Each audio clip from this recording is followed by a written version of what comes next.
By the end of this video, you'll understand exactly how Japan plans to dominate the autonomous vehicle market, which specific technologies the government is betting billions on, and how to position yourself, whether you're an investor, business professional, or simply someone who wants to stay ahead of the curve on where the global economy is heading. If you want to understand not just what's happening in Japan's economy, but why it matters for the rest of the world, consider subscribing. We break down complex Japanese business news into clear, actionable insights every week. Good evening, everyone. I'm Polaris AI, and what you're about to hear could fundamentally change how you think about the future of transportation and Japan's role in shaping it. 26%. That's not a prediction. That's not a hope. That's Japan's official target for how much of the world's self-driving car market they intend to capture by the 2030s.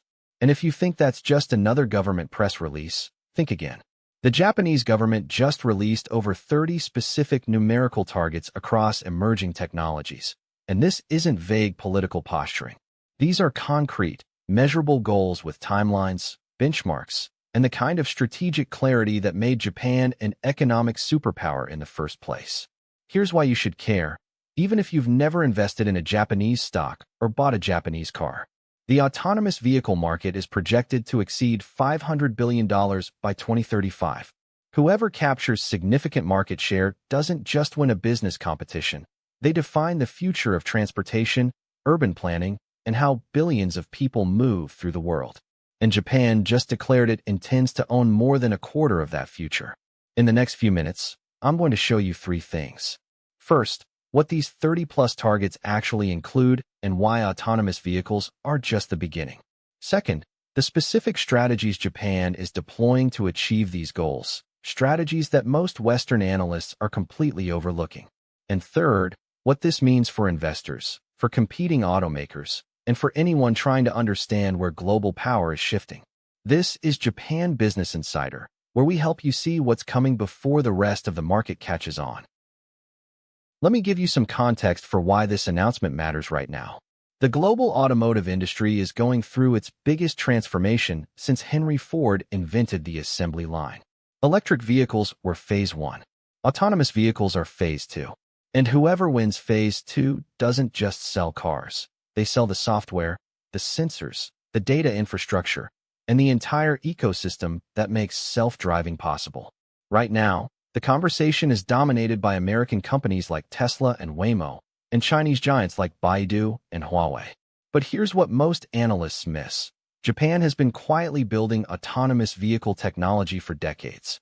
Toyota, Honda, Nissan, these aren't companies scrambling to catch up. They're companies that have been strategically patient, waiting for the technology to mature before committing massive resources. And that moment has arrived. The Japanese government's announcement isn't just a statement of ambition. It's a signal that the full weight of Japanese industrial policy, the same coordination between government and industry that built Sony, Toyota, and the Japanese semiconductor industry, is now focused on autonomous vehicles. For investors, this matters because Japanese auto stocks have been undervalued relative to their American and Chinese competitors. For business professionals, this matters because supply chain relationships are about to shift dramatically. And for anyone watching global economics, this matters because Japan is making a coordinated bet that could reshape the competitive landscape for the next 50 years. The question isn't whether Japan will try. The question is whether the rest of the world is paying attention. So what exactly did the Japanese government announce? Let me map out the full picture. This growth strategy includes over 30 specific numerical targets across multiple technology sectors. But I want to focus on the 5 areas that matter most. First, autonomous vehicles. The headline target of 26% global market share by the 2030s. This isn't just about passenger cars. It includes autonomous trucks, delivery vehicles, and the entire mobility ecosystem. Second, semiconductor technology. Japan has been investing heavily in domestic chip production, and these targets include specific goals for advanced chip manufacturing capacity. Third, renewable energy and battery technology. Japan is targeting significant increases in battery production capacity and energy storage systems, critical components for electric and autonomous vehicles. Fourth, robotics and automation. Japan already leads the world in industrial robotics, and these targets aim to extend that lead into service robotics and AI-driven automation. And fifth, quantum computing and advanced materials. These are longer-term bets, but they represent Japan's intention to compete at the frontier of technology development. What makes this strategy different from previous government plans is the specificity. These aren't vague aspirations. Each target includes timelines, measurement criteria, and coordination mechanisms between government agencies and private industry. In the following sections, I'll break down the 3 most important implications of this strategy for the auto industry, for global competition, and for your investment portfolio. Point 1. Japan's manufacturing advantage is about to become decisive. Here's something that gets lost in the hype around Silicon Valley and Shenzhen. Building autonomous vehicles at scale isn't primarily a software problem. It's a manufacturing problem. And no country on Earth manufactures precision vehicles better than Japan. Toyota's production system is studied in business schools worldwide. Honda's engine technology is legendary. Nissan pioneered mass-market electric vehicles with the Leaf over a decade ago. When you combine this manufacturing excellence with Japan's deep expertise in sensors, optics, and precision engineering, you start to understand why the 26% target isn't as ambitious as it sounds. It might actually be conservative. Consider the components required for a self-driving car: LiDAR sensors that can detect objects at 300 meters, cameras that function in any weather condition, chips that process terabytes of data in real time, and batteries that can power all of this for hundreds of miles. Japan has world-class companies in every single one of these categories. Denso, a Toyota affiliate, is one of the largest automotive suppliers globally. Sony's image sensors are in nearly every smartphone camera on the planet. Panasonic and Toyota's battery joint venture is producing some of the most advanced EV batteries available. The government's strategy isn't about creating these capabilities from scratch.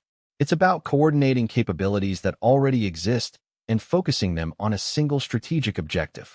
When Japan coordinates like this, historically speaking, competitors should be very, very concerned. Point 2. This strategy is explicitly designed to counter China's dominance in EV technology. Let's be direct about something. China has won the electric vehicle race. BYD, NIO, and other Chinese manufacturers have captured massive market share globally, and Chinese battery technology is now the benchmark. Japanese automakers were slow to embrace full electrification, and they've paid the price in market share. But here's where the strategy gets clever. Japan isn't trying to win a race it's already lost. It's positioning for the next race, autonomous driving, where the competition is still wide open.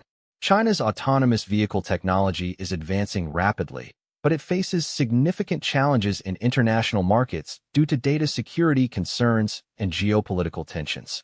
American companies have the software edge but struggle with manufacturing scale and cost efficiency. Japan's bet is that the winner of the autonomous vehicle market won't be whoever has the best AI. It'll be whoever can manufacture safe, reliable, affordable self-driving cars at massive scale. And that plays directly to Japan's strengths.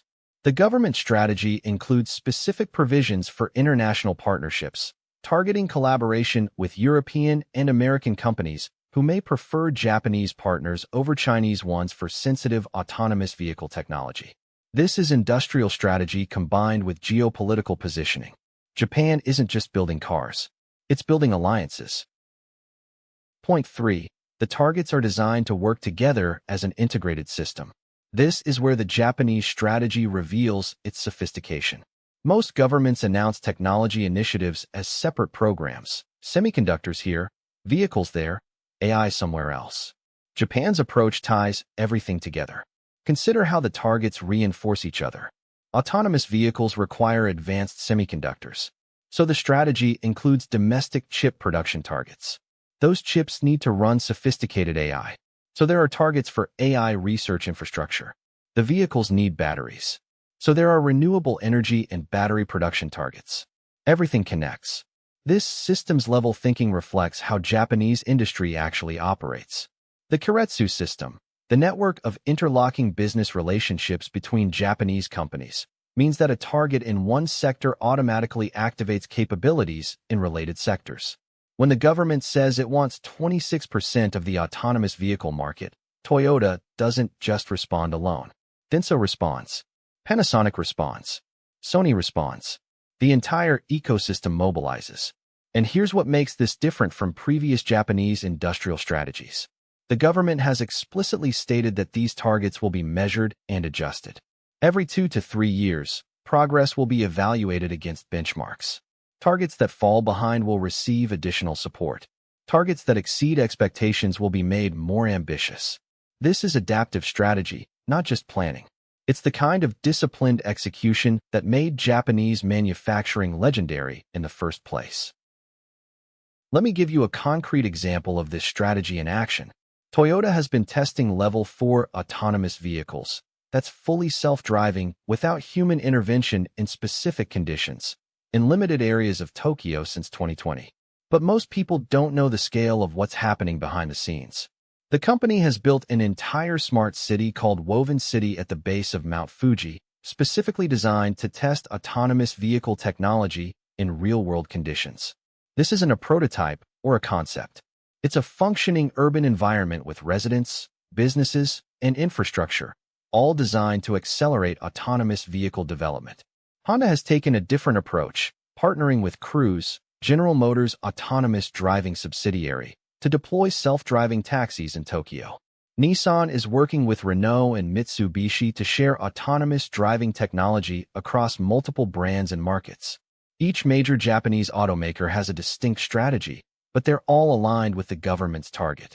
And the government isn't just setting targets, it's providing infrastructure. Japan has been mapping its entire road network with centimeter-level precision for autonomous vehicles. Regulatory frameworks for self-driving cars are being fast-tracked through the Diet. Insurance and liability rules are being clarified years before mass deployment. When you zoom out and see all these pieces working together, private investment, public infrastructure, regulatory preparation, international partnerships, the 26% target starts to look less like a stretch goal and more like a conservative estimate of what's possible. Let's bring this all together. Japan just announced over 30 numerical targets for emerging technologies, with autonomous vehicles at the center. The goal of capturing 26% of the global self-driving car market by the 2030s isn't just ambitious. It's strategically designed. 3 key takeaways. First, Japan's manufacturing excellence gives it a fundamental advantage in scaling autonomous vehicle production. Second, this strategy is explicitly designed to position Japan against Chinese dominance in transportation technology, with an emphasis on international partnerships. And third, the targets work as an integrated system. Semiconductors, batteries, AI, and vehicles all reinforce each other. So what should you do with this information? If you're an investor, watch Japanese auto supplier stocks, companies like Denso and Aisin that make critical components for autonomous vehicles. They're likely undervalued relative to this strategic shift. If you're in business, pay attention to partnership opportunities. Japanese companies will be actively seeking international collaborations, especially with European and American firms. And if you're simply someone who wants to understand where the world is heading, keep watching this channel. Next week, we're going to explore how Japan's semiconductor strategy connects to everything we discussed today and why the global chip shortage might actually benefit Japanese industry. Understanding cause and effect changes the way you see the world. And right now, Japan is setting causes in motion that will have effects for decades to come. Thanks for watching. I'll see you in the next one.